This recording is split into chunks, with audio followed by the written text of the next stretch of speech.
अहो ते कन्हा नदीवरच्या पुलाचं टेंडर भरलं होतं ना आपण, ते रिजेक्ट झालंय.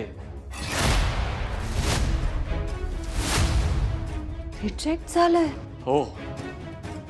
अरे बापरे, आता आता काय, सर चिडतील आता. अमूल्य मॅडम, सर निघून गेले होते म्हणून आपण ते टेंडर भरलं होतं. पण मला तर असं वाटतं की ते टेंडर भरायला नको होतं आपण. आता काय खरं नाही आपलं.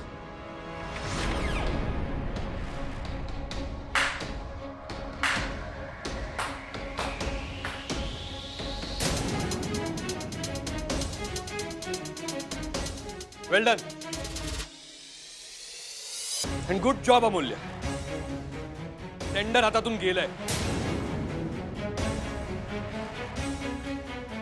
केबिन मध्ये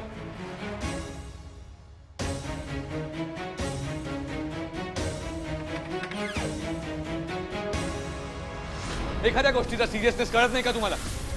100 वेळा बोललो होतो हे टेंडर महत्वाचं, हे टेंडर महत्वाचं, पण नाही.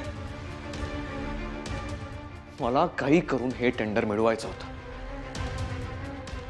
पण तुमच्या मूर्खपणामुळे हे टेंडर आपल्या हातून गेलंय. Sorry sir. काय सॉरी? तुझ्या सॉरी बोलण्याने हे टेंडर परत मिळणार आहे का? नाही ना, मग गप्प बस. सर, अमूल्य मॅडमने कॅल्क्युलेशन्स केल्यानंतर आम्ही खूप वेळा तुम्हाला कॉल केला. आद्या मॅडमनेही कॉल केला, पण तुम्ही एकही कॉल घेतला नाही सर. म्हणून मग आम्ही टेंडर सबमिट केला. शेवटचा दिवस होता आणि वेळ निघून चाललेली सर. आमच्याकडे दुसरा काही पर्यायच नव्हता. विजय, कारण नको आहेत मला. हे जे तुम्ही टेंडर सबमिट केलं ना, त्यात चूक झाली की नाही ते बघ. तुम्हाला कळत नाही आता काय होणार. तो पुरुषोत्तम, तो तर वाटच बघत असतो मी कधी चूक करतो आणि कधी तो पकडतो. आणि तुम्ही त्याच्या हातात आयतं खोलीत देऊन बसला. इडियट्स. आता बघा काय होणार आहे. तो पुरुषोत्तम येऊन माझ्या डोक्यावर बसेल आणि मग म्हणणार, वेदांत वानखेडे हे टेंडर पण गेलं. You are useless. काम करता येत नाही तू. आणि अमूल्य, तुझं काय? सर, मॅथ्स ग्रॅज्युएटच ना तू. इतकं बेसिक कॅल्क्युलेशन येत नाही तुला? प्रॉफिट कसं कॅल्क्युलेट करतात हे कळत नाही? सर मला बिझनेस नाही समजत. ते मी फक्त कॅल्क्युलेशन्स करते ना. लास्ट टाइम आपण टेंडर भरताना जसे कॅल्क्युलेशन्स केले होते ते मी ह्यावेळेस सुद्धा तसेच केले. एक्झॅक्टली. घोडा आणि गाढ दोन्ही एकच आहेत ना तुझ्यासाठी? अमूल्य, ते 120 करोडचं टेंडर होतं, हे 380 करोडचं होतं. या डिफरन्स एव्हाना एवढं तरी कळलं पाहिजे होतं तुला. अगं, प्रॉफिट मार्जिन मध्ये पर्सेंटेज अप्लाय होत नाही. Is the basic. आता कोण जबाबदारी घेणार याची? हा, तुम्ही घेणार आहात? नाही ना? आता तो पुरुषोत्तम पुन्हा ऑफिस मध्ये पुन्हा इश्यू करेल. हे सगळं आईला सगळ्यांनी तमाशा करेल. आणि काय तुम्ही जाणार आहात त्याच्या समोर? आता उभे का आहात? Get out. I said go.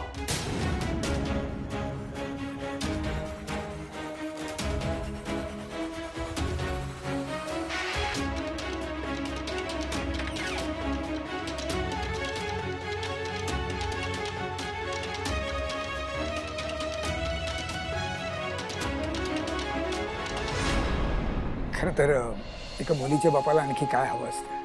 आणि आपल्या मुलींनी मोठं व्हावं, छान शिक्षण घ्यावं, आपल्या आवडीच्या क्षेत्रामध्ये करिअर करावं आणि एखाद्या चांगल्या मुलाशी लग्न करावं, सुखाने संसार करावा, आयुष्यभर सुखी राहावं. यापेक्षा आणखी काय. विक्रांत आणि आरतीचं एकमेकांवर मनापासून प्रेम आहे. त्यामुळे दोघंही एकमेकांना अगदी छान सुखात ठेवतील, आयुष्यभर सुखाचा संसार करतील. खात्री आहे आमची. तुम्हाला खरं सांगू का अण्णा, लग्नाच्या गाठी स्वर्गात जुळलेल्या असतात ना, या गोष्टीवर माझा पूर्ण विश्वास आहे. त्यामुळे मला खात्री आहे की विक्रांत आणि आरतीचा संसार अगदी सुखाचा होईल. फक्त कसं आहे की म्हणजे अर्थात मागे जे काही घडून गेलं आहे ते काय पुन्हा पुन्हा उघडण्यात काही अर्थ नाही आहे. पण तरी एक मुलीचा बाप म्हणून मला आरतीची थोडी काळजी वाटते. म्हणून फक्त एवढंच सांगेन की अण्णा, भूतकाळातल्या गोष्टी उगाळत राहिलो तर कसं चालेल अहो? नाही नाही नाही, मी भूतकाळाचा विचार करत नाहीये. पण भूतकाळातून जे काही शिकलोय त्यावरून मी असं म्हणत होतो की जे मागे घडून गेलंय ना ते आपण मागेच ठेवूया. अगदी बरोबर. आणि मला असं वाटतं की आपली मुलंही सगळं विसरली असतीलच, तर आपणही विसरूया. पटतंय मला तुमचं म्हणणं, खरंच. नाही काय, विक्रांतबद्दल काही बोलायची गरजच नाही. विक्रांत खूप चांगला मुलगा आहे. तो माझ्या आरतीला अगदी खूप छान समजून घेईल. पण तुम्ही सुद्धा मुलीला छान सांभाळून घ्या. अर्थातच अण्णा, आम्ही नक्की सांभाळून घेऊ तिला. अण्णा, आरती या घरामध्ये सून म्हणून येणार असेल ना तरी सुद्धा अहो ती मला माझ्या मुलीसारखीच असणार आहे, माझ्या आद्यासारखीच असणार आहे. तेव्हा तुम्ही काही काळजी करू नका. बरं, आता महत्वाच्या विषयावर बोलूया का आपण? हो हो हो, अगदीच. काय कसं करूया? मला काय वाटतं, मला जरा 2-3 गोष्टीवर बोलायचंय. नाही म्हणजे लग्नाबाबतीतच बोलायचंय. पहिली गोष्ट, व्यवहाराबद्दल. म्हणजे लग्नाचा खर्च कोणी आणि कसा करायचा. दुसरी, लग्नाची तारीख. तिसरी आणि सगळ्यात महत्वाची गोष्ट, विक्रांत आणि आरतीच्या लग्नाच्या मांडवात अमूल्य आणि वेदांचा साखरपुडा उरकून घ्यायचा.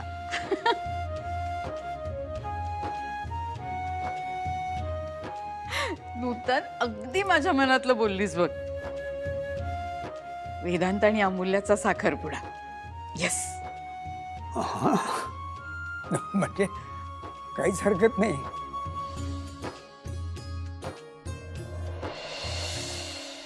टेंडर तर मिळालं नाही, पण म्हणजे आता काहीच करता येणार नाही का? आता काय बोलतेस तू? नवीन आहेस का तू? आता परत कसं मिळेल ते टेंडर? दुसऱ्या कंपनीला मिळालं असेल ते टेंडर. दादा खूप चिडला असेल ना ग अमूल्या? हो, खूप चिडलेत सर.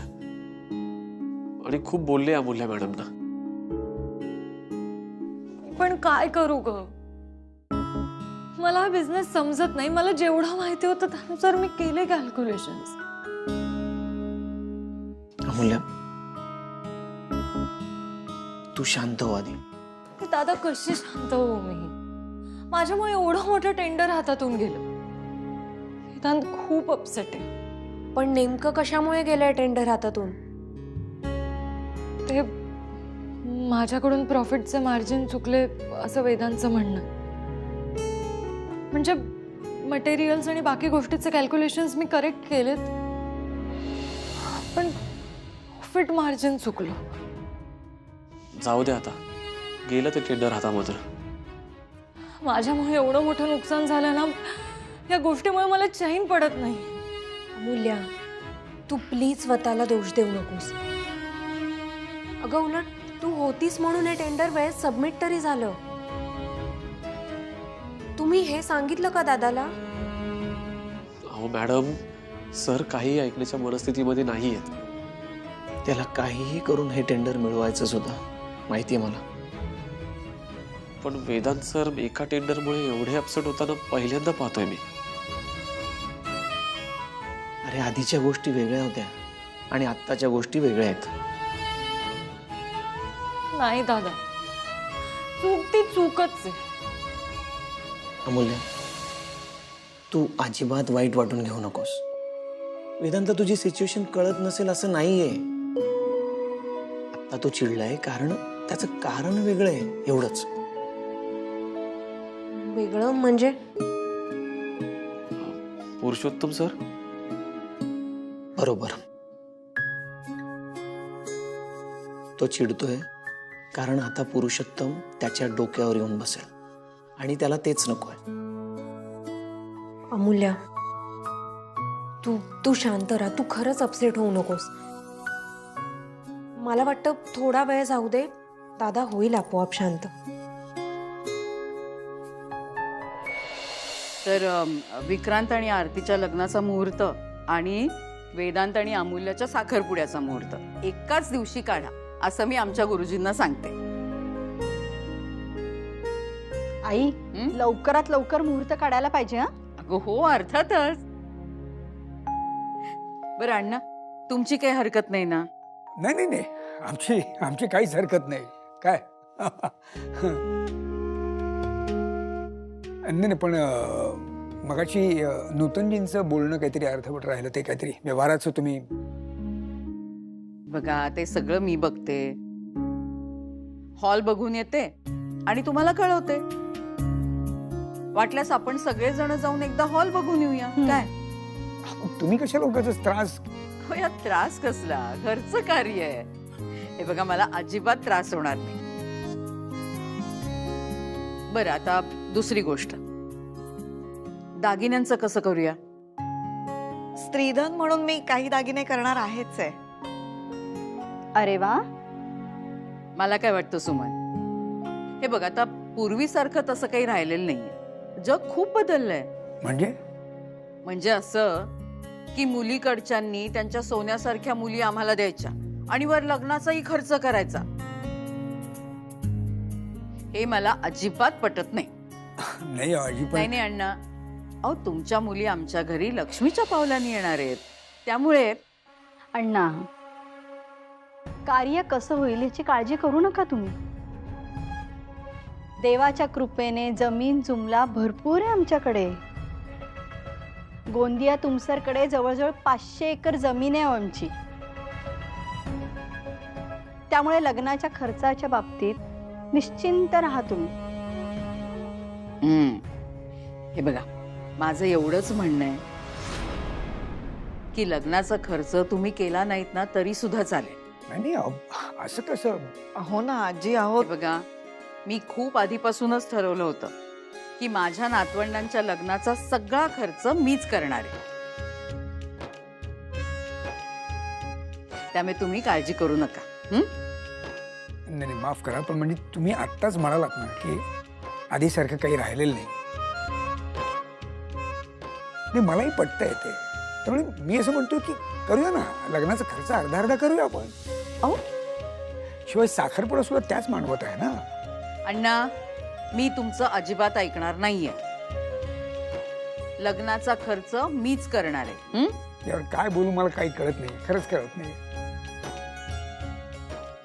पण तुम्ही हे जे काही सगळं करताय ना अशी खरंच कौतुकास्पद आहे ते. अहो, या कौतुकाचा काय प्रश्न आहे? हा, आणि मला एक सांगा, आपण मोठ्यांनी शहाण्यासारखं नाही वागायचं तर मग कुणी वागायचं? मग ठरलं, विक्रांत आणि आरतीच्या लग्नाच्या मांडवामध्ये वेदांत आणि अमूल्याचा साखरपुडा होईल.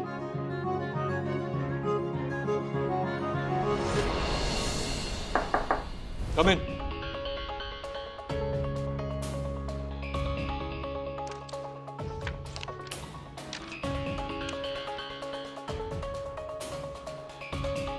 सर, मला थोडं बोलायचं होतं.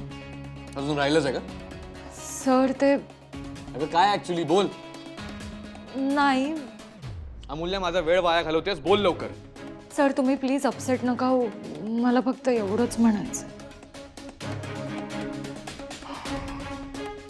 Correct correct. नाही होत मी आपसे. कारण काय झालं, एका ब्रिजचं टेंडर होतं, ते आपल्या हातातून गेलं. एवढीशी गोष्ट आहे. कशाला व्हायचं अपसेट, है ना? करेक्ट आहे तुझं. नाही सर, मला फक्त एवढं म्हणायचं की तुम्ही अशी हार नका मानू. सर, मी सार्थक दादाला सुद्धा विचारलं. तो म्हणाला की आत्ता जरी आपण L1 नसलो तरी जे L1 आहेत ते टेक्निकली रिजेक्ट झाले तर आपल्याला टेंडर मिळू शकतो. Are you out of your senses? मस्करी वाटते तुला ही? सर, मी फक्त अमूल्य, हे VW इन्फ्रा आहे, आद्या फॅशन वर्ल्ड नाहीये. सोपं वाटतं तुला? एवढी वर्ष मी टेंडर्स मिळवतोय, वेळेत काम पूर्ण करतो, आणि मला काही कळत नाही. सर, मला फक्त वाटलं की तुम्ही निराश असाल म्हणून मी तुमच्याशी बोलायला आले. ऍक्च्युली तू जेवढे उपकार केलेत ना तेवढे पुरे येतात. आणि तुला काय वाटतं ग, मी अपसेट असेन, तू येशील केबिन मध्ये आणि मी नॉर्मल होईल? अगं, तुम्ही ज्या चुका केल्यात ना त्या आता मला मागात पडणार आहे, कळलं? सर, मला मान्य आहे की मी चुकले, पण जे काही प्रॉब्लेम्स होतील एवढी मोठी चूक करायची आणि तोंड वर करून इथे यायचं, मला तुझं तोंडच नाही बघायचं. Get out, I said get out.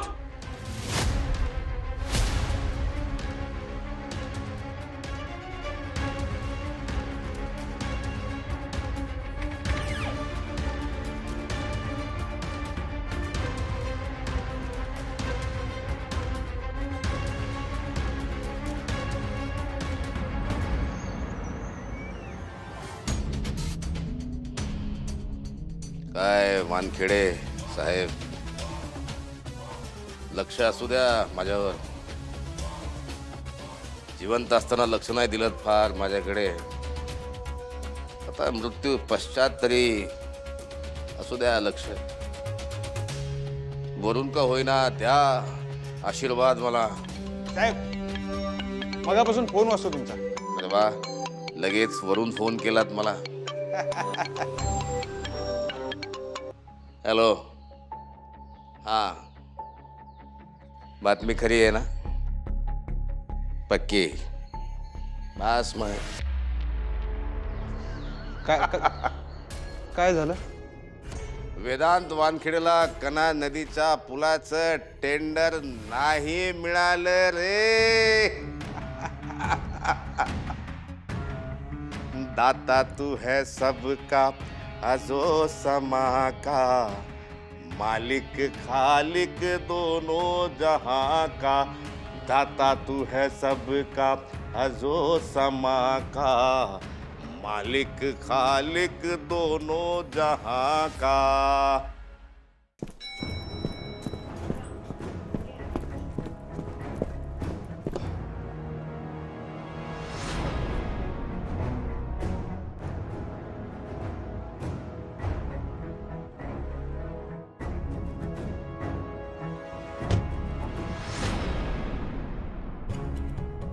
माझी ओढणी सोड.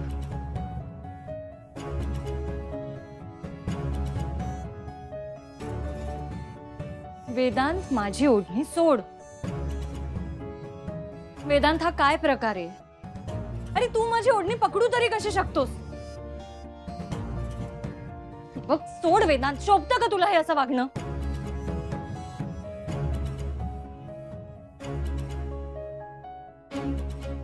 काय मूर्खपणा लावलाय वेदांत? सोड माझी ओढणी. एकतर आधी डाफरायचं आणि नंतर मग अशी खोडी काढायची. मला आता कंटाळा आलाय ह्या गोष्टीचा. बस झालं. अमूल्य, मी काय चुकलं होतं माझं? अरे वेदांत, प्रॉफिटचं मार्जिन मला कसं कळणार होतं? अरे, मागच्या वेळेला मी जसं टेंडर भरलं तसंच ह्या वेळेला भरलं. आणि तुला असं वाटतं की फक्त तुला वाईट वाटलं, पण असं नाहीये. मला सुद्धा तुझ्या इतकंच वाईट वाटलं. कारण मला माहितीये की जर हे टेंडर अप्रूव्ह नाही झालं तर नूतन काकू, पुरुषोत्तम काका येऊन तुला बोलणार आहेत आणि म्हणून तुझी चिडचिड होती. आता टेंडर सबमिट करताना तू ऑफिसमध्ये नव्हतास म्हणून मी टेंडर सबमिट केलं ना. तू असतास तर हा प्रॉब्लेम झालाच नसता. पण नाही, चूक फक्त आमचीच आहे. नाही नाही, आमची पण नाही, चूक माझी आहे. बरोबर बोलला होतास. याच्यानंतर मी तुला माझं तोंड दाखवणारच नाही. सोड माझी ओढणी. हे सोड ना वेदांत.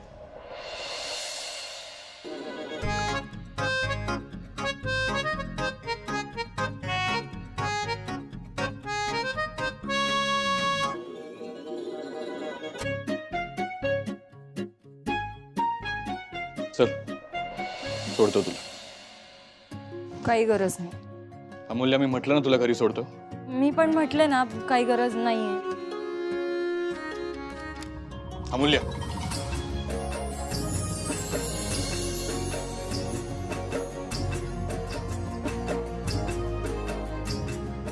गाडीत बस.